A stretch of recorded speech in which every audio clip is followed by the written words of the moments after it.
agreement with each other. One opinion opposed to another opinion.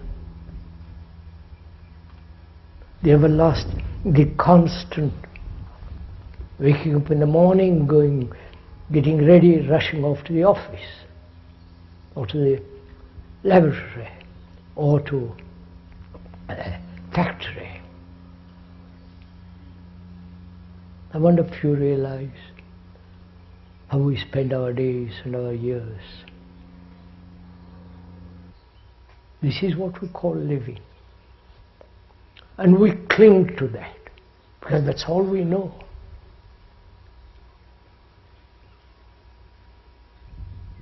And we want to escape from that. So we have a tremendous industry of entertainment, sports, entertainment, football, entertainment industry, and also the religious entertainment. Don't say one is not an entertainment and the other is more holy. It's still entertainment. It can give you sensation. Please don't think one is blasphemous. We're just facing facts. So this whole, from the moment you're born till you die, problem after problem, and the solution of the problem. And in the solution of a problem, you have 10 different other problems. And the brain's being trained from childhood to resolve problems, mathematical problems, geographic problems, right? Technological problems, engineering problems. So our brains are conditioned from childhood to resolve problems, not to understand problems. See what problems are, what is a problem, but the resolution of it. And in the resolution of the problem, organize in a different way, right? One organization after another. This is our life, political, economic, social.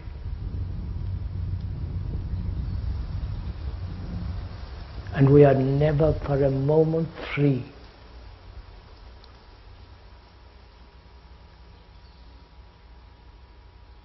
And this, especially in the country, you're talking of Allah, you're talking about freedom all the time. Freedom to choose. Freedom to go from this little place to another place. Change jobs. Change wives. So choice, we think, is freedom. But it isn't, is it? Choice exists only when the brain is uncertain. When it's clear there is no choice at all.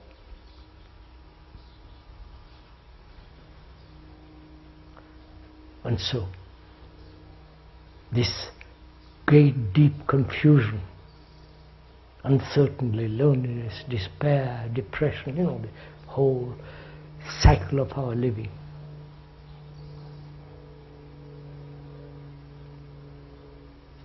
And when death comes, we are blown off, there's nothing else. And so you invent reincarnation. Do you believe in reincarnation? If you do, then live rightly.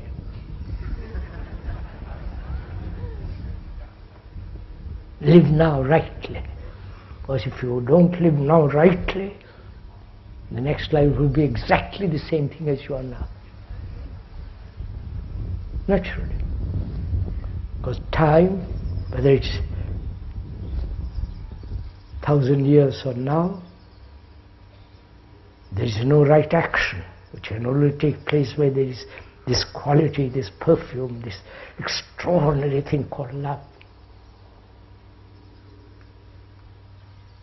If that is not there, next life you will be exactly the same thing as you are now, only slightly modified, perhaps bigger house. That's all what you want. A bigger car, more pleasure. It's the same thing continued. So, what is death? We've understood what life is, at least what we consider life is. A tremendous bondage to time.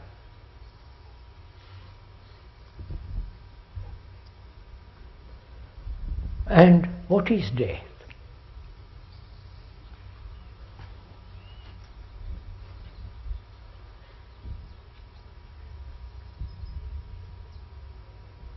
There is death to the organism. We're all getting old every day. From the moment we are born, we are getting older and older and die. And we have never asked, what is death? What does it mean? While living, not when we come to the end of it. While living, we never ask what is the meaning, the significance, the depth of death. We never ask what is the depth of life, living. What is the... It must have something enormously significant living. But we have reduced such potty little affair. So we have never asked there, and we never ask certainly what death is. So as we've gone into the question of fears last week, and the ending of fear, there must be the end of fear to understand the nature and the quality and the depth of death. As we said, biologically, organically, we are wasting day after day the organism. We are living wrongly, all the strain, all the travail, all the misery, the confusion, the pleasure, the pain, tremendous wastage of energy. And that is coming to an end. That's part of death. And also, what is it that is dying apart from the physical, biological existence? What is it that's dying? What is the me, that is the I, the ego, the person, the persona, whatever you like to word, the self? Let's stick to that one word. What is that self, the me, is going to die. Right? And that's what we are frightened of. Not of death. The me, which has been accumulated in this life as memory, knowledge, experience, the me. My selfishness, my greed, my ambition,